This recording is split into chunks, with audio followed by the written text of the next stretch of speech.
Hello అండి. Welcome to Nyayasadhya. ఈరోజు మనం AP junior civil judge exam 2025 question paper గురించి మాట్లాడుకుందాం. చాలామందికి చాలా డౌట్స్ ఉన్నాయి. 15 ఆబ్జెక్షన్స్ అసలు ఉన్నాయా అనేది చాలామందికి డౌట్ ఉన్నాయండి. సో ఫస్ట్ ఏంటంటే 15 ఆబ్జెక్షన్స్ లేవండి. Only 2 to 3 questions high court accept చేస్తుంది ఆబ్జెక్షన్స్కి. బట్ 15 క్వశ్చన్స్ మాత్రం యాక్సెప్ట్ చేయదు. ఓకే, సో అసలు ఆబ్జెక్షన్స్ ఏంటో మనం చూద్దాం. అసలు ఇప్పుడు 15 క్వశ్చన్స్ ప్రతి ఒక్క స్టూడెంట్ ఎవరిని అడిగినా కానీ 15 క్వశ్చన్స్ అని అంటున్నారు. అసలు 15 క్వశ్చన్స్ ఆబ్జెక్షన్స్ లేవు. సో మనం ఇప్పుడు ఒకసారి క్వశ్చన్ పేపర్ ఓపెన్ చేసి చూద్దాం. మీరు మీ కీ రెస్పాన్స్ షీట్ని ముందర పెట్టుకోండి. నా క్వశ్చన్ నెంబర్ మీ క్వశ్చన్ నెంబర్ డిఫరెన్స్ ఉండొచ్చు. సో నేను క్వశ్చన్ చెప్తాను, దాన్ని బట్టి మీరు ఆబ్జెక్షన్స్ చూసుకోండి. So first question, which of the following is repealed from the Indian contract act 1872 and now part of sales of goods 1930 అనేది ఒక క్వశ్చన్. సో ఇప్పుడు ఇది చాలామంది రిపీల్డ్ క్వశ్చన్ కదా, ఎందుకు అడుగుతున్నారు మనల్ని రిపీల్డ్ క్వశ్చన్స్ అని డౌట్ ఒకటి రేజ్ చేస్తున్నారు. సో బేసిక్గా ఈ ఆప్షన్స్ చూస్తే ఎవరికన్నా తెలిసిపోతుందండి వారంటీ ఆన్సర్ అని. Mistakes as to law, frustration, fraud ఇవన్నీ ఆల్రెడీ ఉన్నాయి ఇండియన్ కాంట్రాక్ట్స్లో. సో లేనిదేంటి? Warranty. So option is very easy. But చాలామందికి ఇది లేదు కదా, బేర్ యాక్ట్స్లో మెన్షన్ చేయలేదు కదా అని కొన్ని డౌట్స్ ఉన్నాయి. సో మీరు ఇది ఆబ్జెక్షన్ కింద రేజ్ చేయొచ్చు. ఓకే, ఎట్లాగో మనకి ఇది కాంట్రాక్ట్, ఇండియన్ కాంట్రాక్ట్ యాక్ట్లో చాప్టర్ 7 సేల్స్ ఆఫ్ గుడ్లో వాళ్ళు ఏమి ఇవ్వలేదు. సో ఇక్కడ ఏ టెక్స్ట్ బుక్స్లో మనం చూడలేదు. సో మీరు ఈ ఆబ్జెక్షన్స్ అనేది రేజ్ చేయొచ్చు. బట్ ఇండియన్ కాంట్రాక్ట్ యాక్ట్ పూర్తిగా మంచిగా చదువుకునే వాళ్ళకి ఈ ఆప్షన్ ఈజీగా అర్థమైపోతుంది, వారంటీ ఆన్సర్ అని. సో మీరు ఆబ్జెక్షన్ రేజ్ చేయాలనుకుంటే దీని మీద రేజ్ చేయొచ్చు. ఓకే, వాళ్ళు వ్యాలిడ్ చేస్తారా లేదా అనేది తెలియదు. So but you can raise the objection on this. Next question, the provision relating to the execution of degree under civil procedure code 1908 అనేది ఇది ఒక క్వశ్చన్ ఉంది. మీరు civil procedure code bare act open చేసి 82 సెక్షన్ చూడండి. అది ఏమని ఉంటుంది? ఎగ్జిక్యూషన్ ఆఫ్ డిగ్రీ అనే ఉంటుంది. ఓకే, ఎగ్జిక్యూషన్ ఆఫ్ డిగ్రీ అని ఉన్నాక మీకు అందులో ఏం డౌట్ ఉంది? ఇక్కడ వాడు క్లియర్గా ఇచ్చాడు, the provisions relating to execution of degree under civil procedure code. Execution of degree provision ఏది రిలేట్ అవుతుందని ఇచ్చారు. సో బేసిక్గా ఇది ఎగనెస్ట్ గవర్నమెంట్ అండి. చాప్టర్ పేరు against government, section execution of degree foreign rules against. So ఇక్కడ వాళ్ళు ఎగనెస్ట్ గవర్నమెంట్ ఇవ్వలేదు అని చెప్పేసి మీరు క్వశ్చన్ రేజ్ చేస్తున్నారు. కానీ ఎగనెస్ట్ గవర్నమెంట్ ఇవ్వాల్సిన అవసరం లేదండి. యాక్చువల్లీ ఇక్కడ సెక్షన్ 82 ఎగ్జిక్యూషన్ ఆఫ్ డిగ్రీ అనే ఉంది. ఓకే, సో ఇప్పుడు మీకు అందులో ఏమైనా డౌట్స్ ఉన్నా మీకు అనిపిస్తే మీరు రేజ్ చేయండి, నో ప్రాబ్లం. క్వశ్చన్స్ ఎన్ని ఆబ్జెక్షన్స్ అంటే అన్ని ఆబ్జెక్షన్స్ రేజ్ చేయొచ్చు. బట్ ఇది హైకోర్టు కన్సిడర్ చేస్తుందా లేదా అనేది మనకు తెలియదు కాబట్టి సో మీరు రేజ్ చేయండి. అక్కడ ఎగనెస్ట్ గవర్నమెంట్ ఇవ్వలేదు, సో మేము కన్ఫ్యూజ్ అవుతున్నాం, ఈ క్వశ్చనే కన్ఫ్యూజన్గా ఉందని చెప్పేసి మీరు రేజ్ చేయొచ్చు. ఓకే, మన next question, under Indian contract act 1872 which chapter provided for specific provisions relating to resale on the buyers failure to perform అని ఉందండి క్వశ్చన్. నా క్వశ్చన్ పేపర్ ప్రకారం ఇది సెక్షన్ 12. మీరు మీ క్వశ్చన్ పేపర్ చూసుకోండి. సో ఇది రిపీల్డ్ చాప్టర్ అండి, సేల్స్ ఆఫ్ గూడ్స్ గురించి అడిగారు. ఇది out of syllabus question. Okay, ఇది అవుట్ ఆఫ్ సిలబస్ క్వశ్చన్. కానీ మీరు బేర్ యాక్ట్ ఓపెన్ చేస్తే మీకు క్లియర్గా చాప్టర్ 7 సేల్స్ ఆఫ్ గూడ్స్ అని చెప్పేసి ఇచ్చారు. సో మీరు ఇక్కడ ఆబ్జెక్షన్ రేజ్ చేయాల్సిన అవసరం లేదు, ఎందుకంటే మీకు ఇక్కడ క్లియర్గా బేర్ యాక్ట్లో ఇచ్చారు కాబట్టి, రిపీల్డ్ అయిన చాప్టర్ మీకు తెలుసు కాబట్టి దీని మీద క్వశ్చన్ మీరు రేజ్ చేయొచ్చా చేయొద్దా అనే దాని మీద అయితే మీరు రేజ్ చేయొద్దు. బట్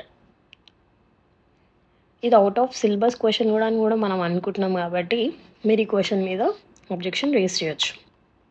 ఓకే, నెక్స్ట్ క్వశ్చన్ వచ్చి, which of the following statements is correct regarding the limitation period for suit filed by the government అని ఉంది. లిమిటేషన్ పీరియడ్ ఆర్టికల్ 112 ప్రకారం, ఓకే, ఆర్టికల్ 112 ప్రకారం గవర్నమెంట్ సూట్ 30 years లోపల ఫైల్ చేయొచ్చు అని చెప్పేసి ఉంది. ఓకే, ఇప్పుడు దీని మీద ఆబ్జెక్షన్ ఏంటి? గ్రామటికల్ మిస్టేక్ అని అంటున్నారు. బై ఆర్ టు దాని మీద వచ్చిన ఆబ్జెక్షన్ ఇది. ఇలాంటి గ్రామటికల్ మిస్టేక్స్ ఆబ్జెక్షన్స్ రేజ్ చేయకండి. This is no need for objection. Okay. Next Telangana land encroachments act నుంచి 3 క్వశ్చన్స్ వచ్చాయి. వాళ్ళు ఆంధ్రప్రదేశ్ ల్యాండ్ ఎంక్రోచ్మెంట్ బదులు తెలంగాణ ల్యాండ్ ఎంక్రోచ్మెంట్ అని ఇచ్చారు. సో దీని గురించి మనం ఇప్పుడు మాట్లాడుకుందాం. ఇప్పుడు ఈ 3 క్వశ్చన్స్ ఉన్నాయి కదా, ఈ 3 క్వశ్చన్స్లో తెలంగాణ ల్యాండ్ ఎంక్రోచ్మెంట్ అని చెప్పేసి అడిగాడు, రైట్? ఆంధ్ర ల్యాండ్ ఎంక్రోచ్మెంట్ అని అడగాలి బేసిక్గా, బట్ తెలంగాణ ల్యాండ్ ఎంక్రోచ్మెంట్ అని అడిగారు. సో ఇప్పుడు ఈ తెలంగాణ ల్యాండ్ ఎంక్రోచ్మెంట్ యాక్ట్ ఇచ్చారు, ఇది అవుట్ ఆఫ్ సిలబసా అంటే కాదు, ఇది అవుట్ ఆఫ్ సిలబస్ కాదు. ఎందుకంటే మీరు బేర్ యాక్ట్ ఓపెన్ చేసి అక్కడ క్లియర్గా మీకు ఏపీ టీఎస్ అని అనిపిస్తుంది. సో ల్యాండ్ ఎంక్రోచ్మెంట్ ఏపీకి టీఎస్కి ఒకటే కదండి. సో మీరు ఇప్పుడు దానికి ఒక చిన్న grammatical error or spelling mistake are Andhra Telangana బదులు యాడ్ చేశారు, ఇప్పుడు ఇది అవుట్ ఆఫ్ సిలబస్, దీని మీద ఆబ్జెక్షన్ రేజ్ చేయాలంటే వాళ్ళు కన్సిడర్ చేయరు. కానీ ఇందులో కన్సిడర్ చేయాల్సిన విషయం ఏంటంటే డూప్లికేట్ క్వశ్చన్ అడిగారు. ఓకే, ఈ 2 క్వశ్చన్స్ చూడండి. The term high water marks as mentioned in section 2 of the Telangana Land Encroachment Act 1905. ఈ question as per section 2 of the Telangana Land Encroachment, high water mark refers to highest point reached by ordinary spring tides during. ఇక్కడ fill in the blank అడిగారు, ఇక్కడ definition అడిగారు. So ఈ రెండు same. అది duplicate question కింద మీరు raise చేయొచ్చు. ఎస్, దీని మీద ఈ 2 క్వశ్చన్స్ మీద మీరు ఆబ్జెక్షన్ రేజ్ చేయొచ్చు. Next, examination in chief. In which stage of the witness examination or leading questions generally not allowed అని అడిగారు. సో మీరు